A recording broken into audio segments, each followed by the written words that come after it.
Extension Services. Of course, we're speaking about agriculture. And just on my right, we have Martha Wairimo, who is the founder of Farmbliss. And on the extreme right is Samuel Mwangi, who is the founder, Samtech Agri-Business Solutions. So these are youth within the agriculture sector, and we'll be delving deeper right into the conversation of today. And of course, we have our chef, our sous chef, Ron from Nairobi Street Kitchen. Thank you so much for joining us as well. Thank you for having me. All right, so he'll be making something for us. So what are you making for us today? So it's Tuesday, and it's Taco Tuesday at NSK. Oh, wow. Okay. So we're going to make one of our tacos. It's called babacoa. So basically that's lamb. So lamb with topped with some pomegranate and some mint leaves. Okay. Yes. So just that? Just that. Okay. So we're going to also taste that later. Also stick around so that Ron can show us how he's going to make the tacos. All right. So let's get right into the conversation and speak to our guests here today. So Martha, extension services. You know, when you speak about extension services, many people don't relate to it. They've just heard it. So you as a youth, what really made you get into this? I get into this because I'm a product of farming community, and I've seen the challenges that our parents have been facing with a lot of investment that is accompanied by losses. So it's something like a circle, and they will never change if we don't bring the knowledge home. So I went to Egerton University and pursued horticulture, BSc horticulture. And from then, I realized after the lack of employment, there was a gap, and I could help maybe once I can train these farmers and extend the services to them, and more on digital platforms, so that we can make agriculture beautiful and more profitable, and move from the agriculture to agribusiness. Okay. All right. And Samuel, let me bring you in. Tech, Samtech, agribusiness. You are more of tech, I believe. So when you look at the way youth have been involved in agriculture in Kenya, now it's when we are slowly getting into it. What needs to be done in terms of creating awareness to the young people that this is something that you can really, really get into and even earn an income through it? So thank you very much. And I think getting into the conversation, I think over time that has passed by, agriculture was referred to as for the poor, for the people in the villages, and of course for the older people. Because for us, the youths, we are so much into the tech thing, like the internet, not into the farming. And most of the youths were not or are not able to relate that the same tech can be applied to matters agriculture, so that to bring it to more modernity, like the way of the life that you're living now for the internet and the tech part of it. So I think the awareness is us as the youths. It is the high time that an awareness is created, that we are the energetic people. The old people may not be able to cope up with the agricultural sector because of they are old, and we as the young people, remember, we are energy in terms of the muscles. We have energy in terms of the tech-wise. We have so many improvement in the technology sector among us, the youths. So if you're able to bring that tech into the agriculture, then we see agriculture standing on its own feet, like it used to be. All right. And Martha, Samuel has really brought about the aspect of the innovations, because he's spoken about technology. So innovations within agriculture, because in the olden days or years ago, extension services amongst people or farmers in the rural areas were not really there, because I remember there's a time farmers were saying, okay, these extension officers, we are not even seeing them. So how can we correct this going forward using the technology that he's talking about, so that if someone is in the rural area, let's say Kirinyaga, and the services that they're looking for, maybe they are in Nairobi or they want to be guided, how do we use technology in order to bridge this gap? I think I'll start with statistics. Yes. In Kenya, we have the farmers. Most of our farmers are aged between 60 to 65. That is the average. Farmers in cooperative, they are at 60 to 70 years. Yes, yes. We have 35% of youths in Kenya population, and we have 65% of Kenya's land as arable land that can be used for production. So if these 60 years old farmers retire, who will be left? We are the youths. So unless we bring the youths back to rural setup, unless we bring them to agriculture and make it not to be as dirty job as they used to term it, or thing of the poor, and introduce the use of digital platforms like we've been using Twitter, Facebook, TikTok to bring the beautiful aspects in agriculture. I don't know how to put it, but in almost all the households, all the homesteads, we have a smartphone. So if we can use the smartphones, we can use WhatsApp to show these farmers how to do a kitchen garden. Yes. To show these youth how to deal with market, to link farmers with the market, because we have both opportunities: the on-farm, that is in production, and the off-farm, the post-harvest management, marketing, packaging, and grading. So there is a lot of opportunities for youth, and once we bring in the digital aspect, it brings a lot of success. Okay. Yeah. See, that is exactly what needs to happen. And also, Samuel, let me also get your points when it comes to bridging the gap between someone who's in the rural area trying to do agriculture, but they don't have the knowledge and they don't have the ways in which they can do this effectively. So how do we include technology in order to make sure that at least we are now doing it differently, now that we say it's youth that are involved? Thank you. I think me as Sam have also been able to bridge the gap between the urban farmers and the rural farmers. Yes. And one thing you'll note about technology is that most farmers in the urban areas, like talk of the outskirts of Nairobi, because we have farmers who are doing farming in Nairobi, if you look at the gap between the knowledge on technology, they are a bit ahead. But if you look at the setup of the rural areas, whereby we are talking about nowadays the government doesn't deploy extension services to the farmers. So that means those are the people who used to bring information to the farmers on the introduction of maybe certain high quality seeds, farming technologies. We're talking about the smart farming. So if you look at that with the rural aspects of the farming setup, you find out that those farmers in the village, they have little knowledge on what is really happening because of the lack of extension services. And now to bring to narrow down the extension services provision is whereby we, as the private sectors, we are going to the farmers, we are giving them information on how to best improve their productions. We also linking them, because like I've mentioned when I was starting, I said that I'm linking between farmers in the rural areas and farmers in the urban setup. Yes. You see, in the urban setup, you find out that this is where most of the marketing strategies are.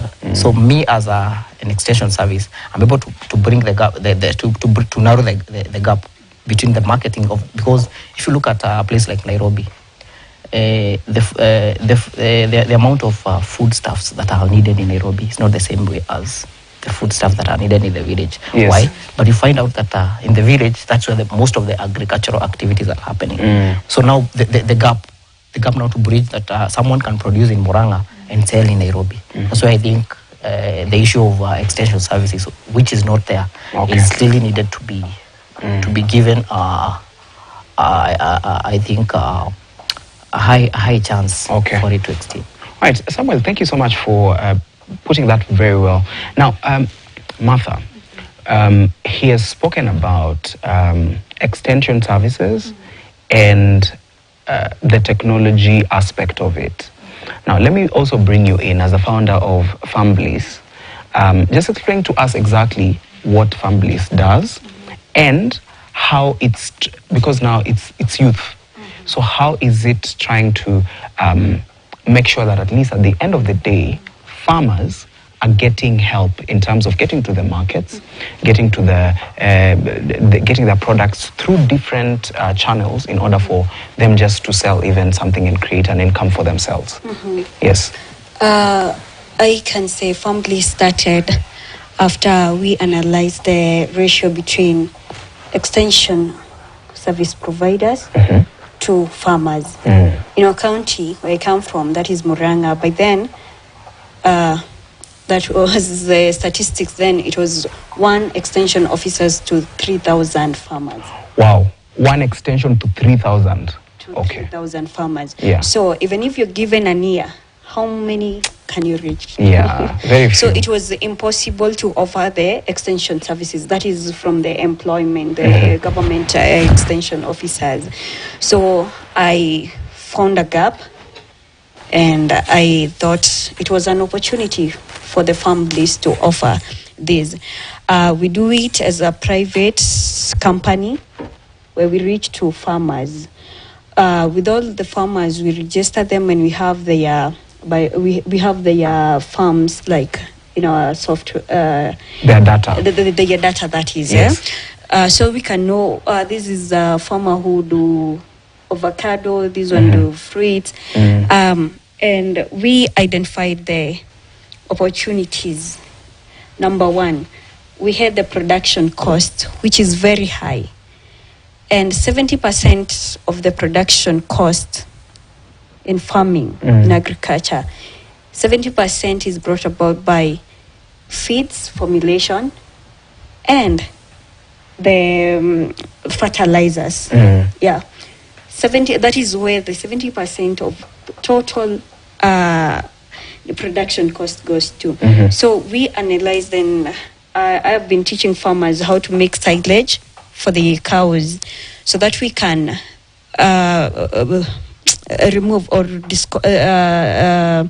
disconnect between the rainy seasons and the dry season. Yes. So once we make silage during the rainy seasons, we're going to use the feeds even in dry season. Yes. So the milk production will be high and sustainable throughout the year. Okay. For fertilizers, we help farmers with compost manure. Again, beyond the farm opportunities, as I mentioned, like 16% as we talk now. No, it's actually 10 to 40% is what we experience. Okay. Percent in loss, post-harvest loss. So you harvest and you have everything, but you lose 10 to 40%. Okay. So we're trying to link farmers with markets so that once you're growing whatever you're growing, you have a ready market. Storage, record keeping, we help them, and grading. Okay. We also did something with we are helping them with the value addition. Okay. Because in Kenya we export like only 16% of value added produces in the country. All right. Yeah. So I'll go to Sam, and when we come back to you, you'll tell us how long you've been there, so that at least we get to know. So Sam, Samtech, agribusiness. You had mentioned about linking farmers to the markets, and how do you make sure that you stay away from middlemen? Because at the end of the day, when a farmer is getting to the market, there is always a bridge there where someone will say, okay, we are the ones who know people, because you can't take your product to the market just like that, and all of you know, you have to go through a system. So how do you make sure that at the end of the day, the middle people who are taking these products into the market are not involved in swindling money from the farmers and eating their money? So what usually happens when it comes to a farmer who's getting their product to the market? Okay. This is what we do as FarmTech. Remember, just as the word suggests, it's technology. We are in almost all the platforms, the social media platforms. Also, you use digital? Yes. Yes. And what happens with us is that we start the journey with the farmer from the first day. That is the day of planting.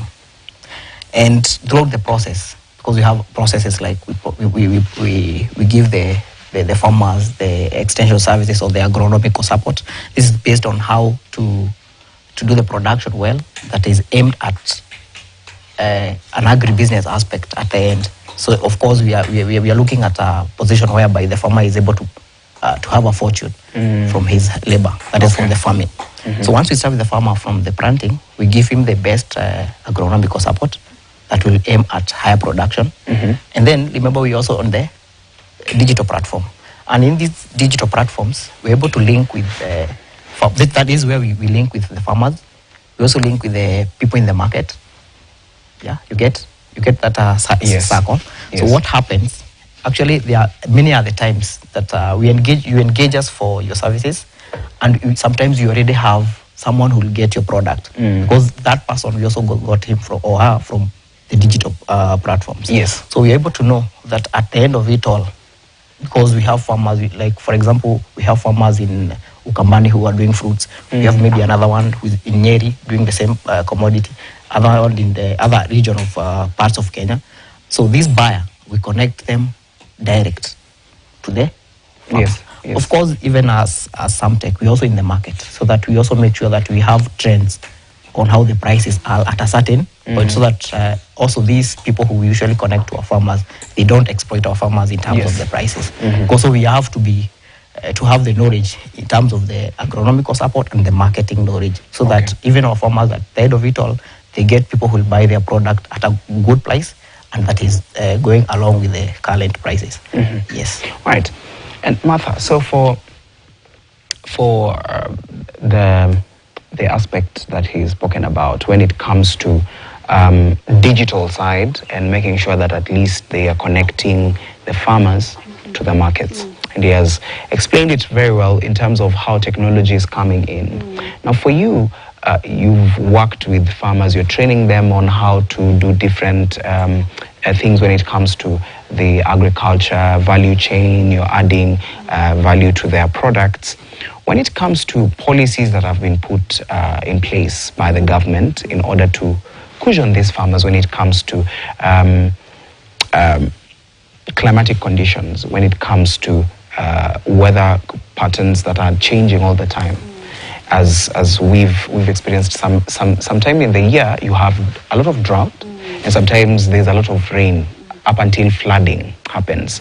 So what happens to a farmer who is during the planting season, the rain has come and washed away their crops, they don't have anywhere to go to? So what do you usually do in terms of trying to now make them go back to where they started from?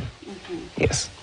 I think we have so many challenges in farming. Yes. So it all starts with positivity. Otherwise, you'll never go ahead.